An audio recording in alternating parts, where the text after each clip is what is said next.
In today's video, I tested even more of my favorite games on the Steam machine to see how well they run. How's it going? As always, my name is Jimmy Champagne. This is Deck Ready, my channel all about Steam hardware, and I hope you're having a great week playing a ton of video games. I definitely am, because I've been testing tons of games on the Steam machine over the past couple of days. I gave each one an hour. I tried to use saves around halfway through each game, which was kind of a learning curve for some of them. And I made a deliberate choice to include some heavy hitters, like in terms of optimization and performance this time around, and just like my last video, I was pretty impressed with the overall results. Before I jump into it though, 83.9% of the people who watch this channel are not subscribed, so if you're one of those people, help me out by subscribing and setting your notifications to all. But with the intro out of the way, let's get into the first game, which is my white whale of a port. Well, not even a port, my white whale of a performance killing game, which is Silent Hill 2 Remake. I was so excited for this game when it was announced. I've always been a huge Bloober Team fan. I played the original Layers of Fear in early access. I thought they had it in them, and from a pure quality standpoint, I think they absolutely nailed the remake of one of my all-time favorite games to play around Halloween. But on the performance side, I mean, no matter what device you play this game on, it's a joke. I really think this is an embarrassing port from a performance perspective, and I'm just bummed that Bloober Team never went back and fixed it on any platform. Like, it is horrifically busted on the PS5 Pro, and thankfully I'm playing it on the Steam machine. I've tested this on 4 PCs. My old Razer Blade with a 4090 stuttered like insanely bad. My Beast Mode custom SteamOS PC stutters like crazy, just like everything else. My 5080 equipped rig down here stutters like crazy. So I wasn't expecting much from the Steam machine, but it actually runs about as well as it does everywhere else, which is the only bar I think I was hoping to achieve here. I ended up settling for 1080p high preset with FSR 3 set to quality. Unfortunately, the experimental Proton did not upgrade the FSR, but FSR 3 does not look that bad in this game. And the reason I chose 1080p is because at 1440p medium, I was at a locked 30 FPS, but I did upgrade my TV in the past week to one that has 4 120 Hertz HDMI ports. So I was like, hey, if I can get 10 extra frames out of it at 1080p at high, I want to do that so I can play at 40 FPS. And I can say it stays locked at 40 FPS, except when you're walking between any barrier in the game that would cause it to stutter, because it stutters. The good thing is it stutters as much as it does everywhere else. So this game's a pure judgment call. If you're someone who can't stand stuttering like me, which is why I've never beaten this game despite playing the original so many times, it's probably still going to be a no-go for you. But having that 120 Hertz mode compared to playing on a PS5 or PS5 Pro is awesome, because you can lock it to 40 FPS. The performance mode on PS5 and Pro does not hold anywhere near 60 FPS, and it's upscaling from like 720p, so it looks a lot worse. And the only thing I'm more sensitive to than just straight up stuttering is wild frame fluctuations, and it's far outside the window of VRR. And when you're going from like 48 to 60, even if you have VRR enabled, you're gonna notice the slowdown. It's just too big of a fluctuation. So just like the Steam Deck, that built-in frame limiter is something you definitely take for granted until you really need it. So overall, I was impressed with the performance on this one, just because it is Unreal Engine 5. It's notoriously unoptimized. It has really dense, detailed graphics. I mean, the fact that there's fog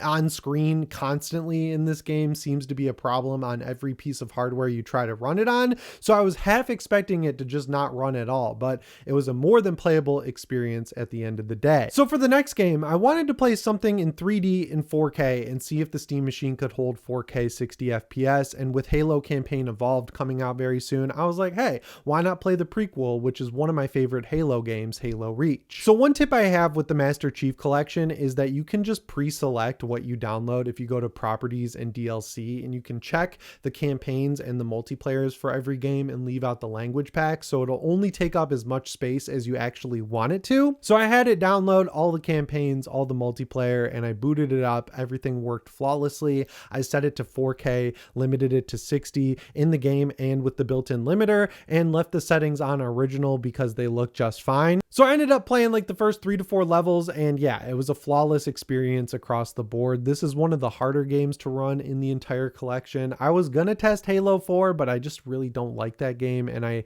have muscle memory for Halo Reach. So overall, 4K is more than doable. I never saw the like red light or anything. I never heard the fans. I put my hand behind it and hot air was coming out, but it didn't seem like aggressively hot air. It wasn't using a ton of resources while I was playing it. So as far as 4K 4K goes, I feel like the whole Master Chief Collection would be a best case scenario. So if you're excited for Halo Campaign Evolved and you got a Steam machine, I think this is an easy pickup if you don't already have the Master Chief Collection.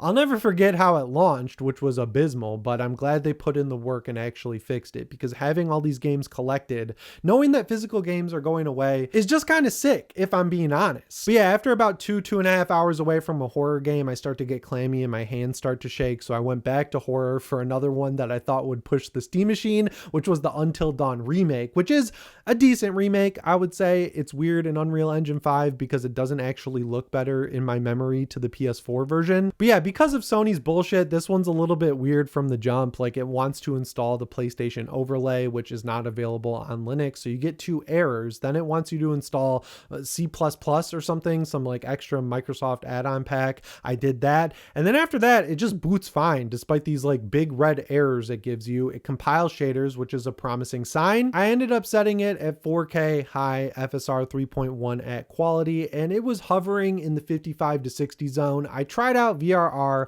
I just don't like VRR, so I ended up locking it to 40 FPS. It was absolutely flawless at that frame rate. I ended up playing through the whole prologue. This is another one that just really sucked me in. I think this game is super underplayed and underrated. It was on sale for $30, and I definitely think it's worth that. And just like a bonus fact, I was curious how it would handle the motion stuff, because the DualShock 4 and DualSense have gyro in them, and it doesn't seem like you can set gyro up to work as a DualSense, or I wasn't able to figure it out. But there's parts in the game where you had to like hold it still and like rotate it to the right spot so a little bar goes in a circle. You do that with the thumbstick if you don't want to mess around with the controls. I'm sure someone's figured it out, but I was on a timer, so I just wanted to share that's how that works. It doesn't require a DualSense or DualShock 4. Works absolutely fine with the Steam controller. The weirdest thing about this remake is like they obviously redid all the textures and the graphics and the lighting and made it look all nice and modern, but it doesn't look like they did the mocap again, because the mouths move weird. Like, they didn't move correctly,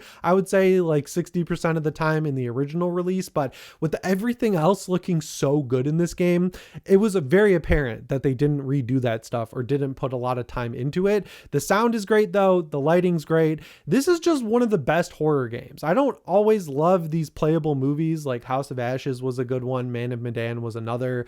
The one where it's like a ripoff of Blair Witch, I really hated. I've never really been into the Quantic Dream games. This is my favorite. My second favorite is The Quarry, so take that as you will. And I have The Quarry on the list if you guys want to see more of these videos, because I'm curious how that runs as well. But yeah, the Unreal Engine 5 remake of Until Dawn, which is widely regarded as a not great port, ran absolutely fine at 1440p, high preset, FSR 3 set to quality at 40 FPS. But if you like VRR, you could definitely lower some settings or go down to 1080p if you want the graphics higher and get a lock 60. 40 is just great. If you've never experienced 40 FPS, man, it is awesome. It feels like 60. Unless you're playing like a multiplayer shooter, it doesn't really matter. So I am a 40 evangelist, and I liked playing at 1440p at 40. And after that long without zombie games, man, I was really starting to sweat. So I downloaded State of Decay 2. I figured this would run well. I just wanted to see how the Microsoft login would work, because this is an older game that they've kind of moved on from. Worked fine. I typed in my email, sent me a code. I typed that in. I was good to go. Immediately promising results out of this one's settings page. 1440p, no upscaling, high preset across the board. Jumped into the game with a save that's about halfway through one of the campaigns, I would say. And yeah, I never saw it drop below 60 once, and I got really sucked into this game. If you're a fan of The Walking Dead and like the fantasy of like, how would I be Rick Grimes? And honestly, I would just force everyone to just be really good at killing zombies, because that's what I do in this game. I don't care if you're a doctor. I don't care if you're a teacher. I don't care if you worked at McDonald's. You will become a zombie killing veteran if I am running shit in the zombie apocalypse, because I'll take a survivor out. I'll go hunt down zombies with my machete or whatever I equip them with. I'll get some shooting in with the silenced pistol. I'll get some cardio in to level up that stat. I'll rummage through some things to get that stat up. And then eventually they're all 10-star stats. And then I take them back to the base, switch them out with a new rookie, and run the process all over over again. So my community is holed up in a biker bar and they are zombie killing machines. There's no other way to do it. I've seen this game on sale for $5. That is too cheap for it. I usually play this on the Steam Deck at medium, and this is one of those games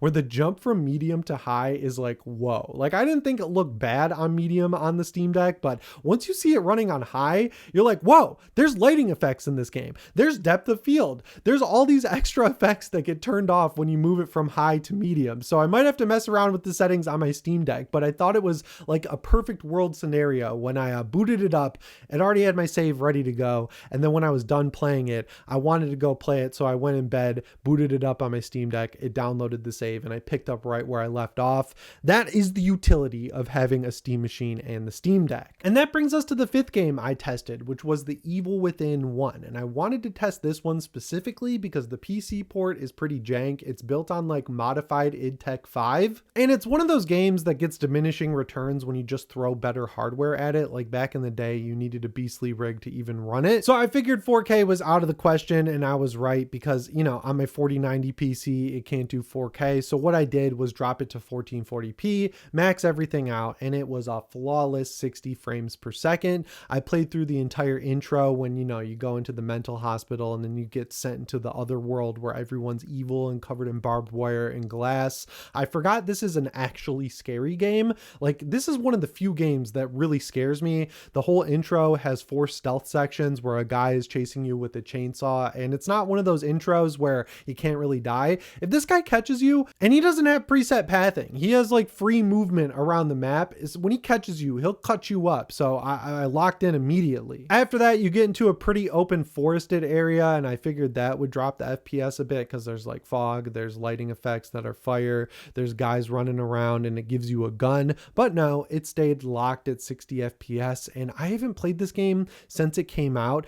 This is the one out of all the games that I played for this video that I'm definitely going to keep playing on the Steam machine because it looks so crisp running on modern day hardware. And I'll tell you guys, I added the sequel to my list of games to test in the future if this video does well, because it is so good. I know some people love the original game because it's so story driven and linear, but the open world sections of the sequel are just so good that I personally prefer that game. And I'm so bummed it didn't sell well enough to get a sequel because you could see the progression of where they were going, and it was really starting to differentiate itself from Resident Evil. But regardless, these are 2 of my all-time favorite survival horror games. And one of the big reasons I haven't played the original since it came out on PC back in the day is because it's one of the very few games that actually can scare someone like me who's completely desensitized to everything in terms of horror, whether it's something like Saw, something like Halloween, something like Hostel. Nothing scares me anymore, but The Evil Within ratchets up that fear and tension in the best way possible. So yeah, once again, the Steam machine passes my tests with flying colors, and I can confirm now that I've had it for about a week, actually exactly a week, that this is not one of those devices, despite having better PCs available to me, where I make the video, I consider it done in my head, and I move on. I've been just like walking down in the basement when I finish up work, eat dinner, watch an episode of Blind Frog Ranch with my wife, and I want to play some games. Usually I would instinctively go for the Steam controller in front of the big TV, but I just find myself coming down here in the basement to play on the Steam machine because it provides an experience that's like one step above good enough. It's just like overall very seamless, very easy, and I haven't had to restart it once. I haven't had SteamOS breakdown. I haven't ran into any bugs really at all. Like, it feels very buttoned up and nice. I did see some people complaining about HDMI CEC not working, and if you have an LG TV, go through the process of setting up your Apple TV correctly so that it'll work with the LG remote and the TV knows that it's connected to an Apple TV, because that thing will take priority over anything else that's plugged in. So I went through that work with this new TV I bought, which is a 55-inch LG B5. If you're looking for a TV like an OLED or something like that, and you want to get them while they're still cheap, I recommend it. I think it's a great TV after using it the past few days, and it really stands out because all 4 HDMI ports allow CEC and are also 120 hertz capable. And then my wife came down here and she was like, we got to redesign this basement. So we've got like a TV cabinet coming, we've got a new rug coming. I'm just following her vision. So hopefully in future videos, that area won't be as dark and scary looking when I have B-roll of the TV playing these games. But yeah, that about covers it for today's video. I have so much fun making these. I hope they continue to perform well. If you're here at the end of the video, thank you. The giveaway is now closed. I gave out 5 different games to people who messaged me first on Steam, gave away a copy of Halloween, gave away some copies of the Outlast Trials, and then there was one cool game I gave out. I forgot what it was though, but regardless, I got all 5 people. Thank you for playing my little game, which is watch till the end of the video, and sometimes I do game giveaways. But anyway, guys, that's all I've got for you in this one. As always, my name is Jimmy Champagne. I'll see you in the next one. Thanks for watching, and shape on.